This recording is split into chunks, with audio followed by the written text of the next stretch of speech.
Hi everybody, welcome to Crafty Book Nerd. Today I'm going to be talking about all these books from the library that I read in the month of May. And I'll also have a part 2 of some other books that I read that weren't from the library. So let's get started. Start with our quote of the day. Life is not a problem to be solved, but a gift to be enjoyed. And I hope that you are having a great day and enjoying your life today. So let's start with the books. And if you remember from my last video, I said my goal was to try to read a lot of the library books that I had that were piling up that I needed to read. And I basically did that. I've got 1, 2, 3, 4, 5 books that are library books and one that is not. And so we're going to talk about those. The first one I'm going to talk about is Small Spaces by Catherine Arden.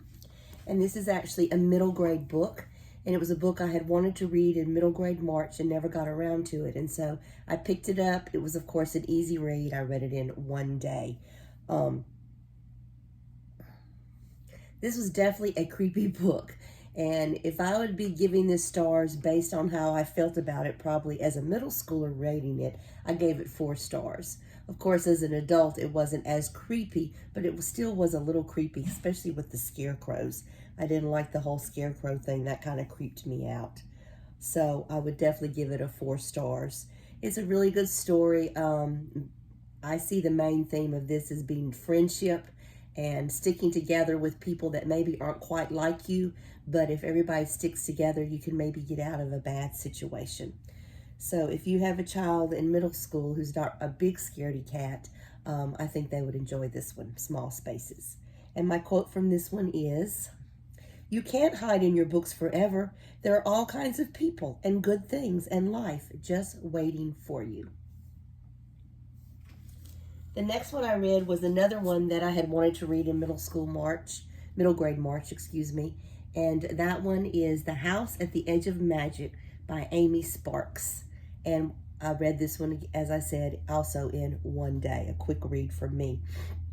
So this is a story about an orphan girl whose name is Nine, and she is determined to make a better life for herself. She is a pickpocket, and that's how she gets by all the time. And then one day, she steals something, a jewel of some kind, a trinket, and things definitely start taking a turn, and her adventure really gets exciting after she finds this item and realizes that it is magical. I love the characters in this book. There were really some interesting, fun characters.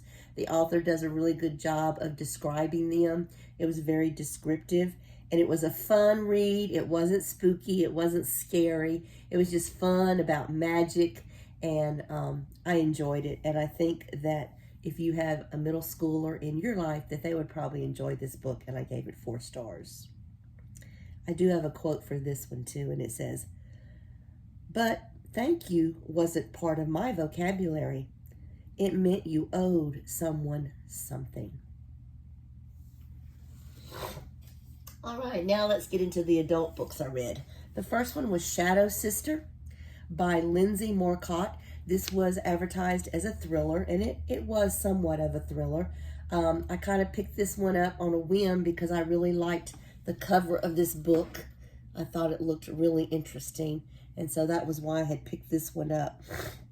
This is a story about Eva, and she returns to her family home to find out what happened to her mother.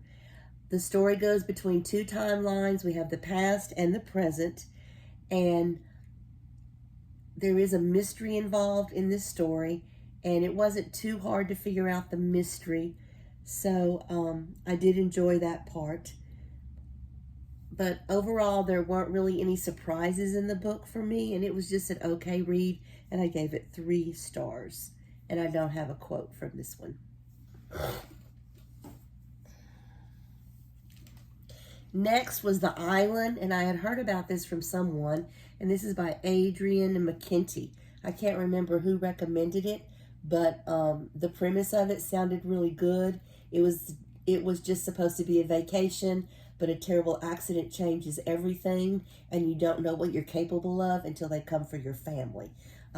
This was definitely a thriller. It was good. It kept me wanting to read it to find out what would happen.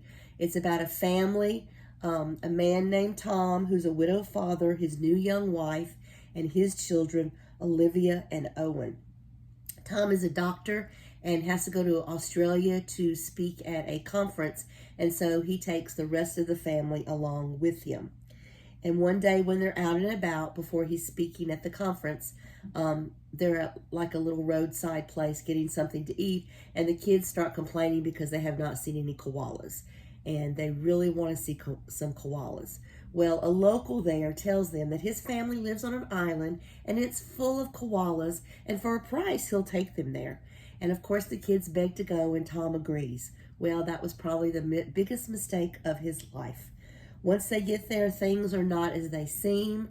An accident happens, and the children and the family have to fight to survive, because the family that lives on this island, they are cuckoo, and it gets a little creepy. It was definitely a thriller, and I really did enjoy it, and I ended up giving it 4 stars. Because, of course, I think all of us would do whatever we had to do to survive. And their story goes from bad to worse, and you definitely are rooting for the family to get off of this island. It was about sacrifices and consequences, and definitely a story of survival. And my quote for this book is, "The cure for everything is salt water, tears, sweat, or the sea." Good read. My next book, a lot of you are going to probably laugh because this one doesn't always get good reviews. It's kind of mixed. You either like it or you don't. But hey, I liked it, okay? And that book is Crave by Tracy Wolff, the first book in a series. This is a book that I had been wanting to read. It came out in 2020, and I've been wanting to read it for quite a while, the whole series, and I hope to get that done this summer. A lot of people compare it to Twilight. You know, it's your love-hate relationship between someone who is a human and someone who is a vampire. But that's okay with me because I like Twilight, okay? I might be in the minority, but I liked it, and I knew that I would enjoy this book, and it did not disappoint. I really did enjoy it. So it's your basic story, like I said, of a human girl who meets a vampire, and they have a love-hate relationship. This story is about Grace, and Grace's parents are killed in an accident, and she is sent to live with her uncle and cousin at a special school in Alaska. She's currently living in San Diego, and she does not want to go, but she really doesn't have a choice. We know from the beginning of reading this book, we start to realize that this school is not just your normal school for high school kids. There's definitely something different about it. And we go through a series of events, and Grace goes through some things and learns about some things. And like I either said, you're either probably going to love this book or hate this book. It gets a lot of 2 stars and 1 stars and did not finish on Goodreads, but for me it was a 4-star, and I really enjoyed it. And if you enjoyed it too, I'd love to hear your thoughts, and maybe we can start a club called I Like the Crave series or these books because I don't think they're as popular. So anyway, my quote from this one is, "There's not much to be afraid of when you've already lost everything that matters." And yes, it's a chunker, coming in at over 500 pages. And I do have the next 2 in the series, and I'll be starting those soon. And they're big books too, but they read pretty fast for me. So I enjoyed this one. Check it out if you haven't, and let me know what you think.